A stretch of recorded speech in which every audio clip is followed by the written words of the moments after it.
ఒకరోజు అడవిలో ఒక చిన్న దోమ గర్జించే సింహం దగ్గరికి వెళ్తుంది. దాని దగ్గరికి వెళ్లి సింహంతో ఇలా అంటుంది, సింహమా, నిజానికి నేనే నీకంటే బలవంతుణ్ణి. నీకు పదునైన గోళ్ళు మరియు పళ్ళు ఉన్నాయి, కానీ నాకు నా బలమైన మూతి ఉంది. దానితో గట్టిగా కుట్టేస్తాను. మనలో ఎవరు బలంగా ఉన్నామో నిర్ణయించడానికి పోటీ పడదామా అని అంటుంది. అది విన్న సింహం దోమ మాటలకు నవ్వుతుంది.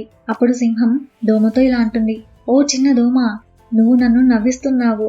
నేను నిన్ను నా ఒక్క పంజాతో చంపగలను అని చెప్తుంది. కాని దోమ భయపడదు. అది సింహానికి తన శక్తి చూపించాలని అనుకుని అది సింహం ముక్కుపై గట్టిగా కొడుతుంది. అప్పుడు సింహానికి కోపం వచ్చి ఆ దోమను ఎలాగైనా పట్టుకోవడానికి తన పంజాను ఎత్తుతుంది. కానీ దోమ చాలా చిన్నది కాబట్టి అది తప్పించుకుంటుంది. దానితో సింహం తన ముక్కుకు తన చెయ్యి గోరు తగిలి రక్తం వస్తూ ఉంటుంది. అది చూసిన దోమ చాలా సంతోషపడుతుంది. నేను గెలిచాను అని అరుస్తూ ఎగురుతూ ఉంటుంది. కానీ విజయంలో మైమరిచి ఆ దోమ ఎక్కడ ఎగురుతుందో ఆలోచించకుండా అది ఎగురుతూ పోతూ ఉంటుంది. అలా అది ఒక పెద్ద సాలెపురుగు ఉన్న గూడు దగ్గరికి వెళ్తుంది. అక్కడ వలలో చిక్కుకుంటుంది.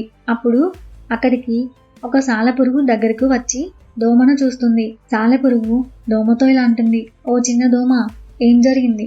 నువ్వు చాలా ఆనందంగా ఉన్నావు అని అడుగుతుంది. అప్పుడు దోమ ఇలా సమాధానం చెప్తుంది, నేను సింహాన్ని ఓడించాను.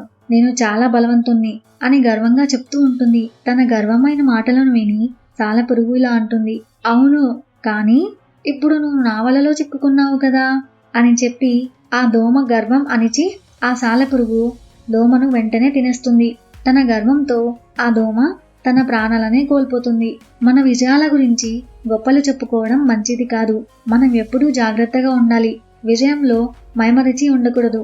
ఒక్కోసారి చిన్న విషయాలు కూడా పెద్ద సమస్యలకు దారితీస్తాయి అనేది ఈ కథలో మనం తెలుసుకుంటాం. ఇలాంటి మరిన్ని కథల కోసం ఛానల్ని సబ్స్క్రైబ్ చేసేసుకోండి. అలాగే వచ్చిన లైక్ ఇచ్చేయండి. Thank you friends.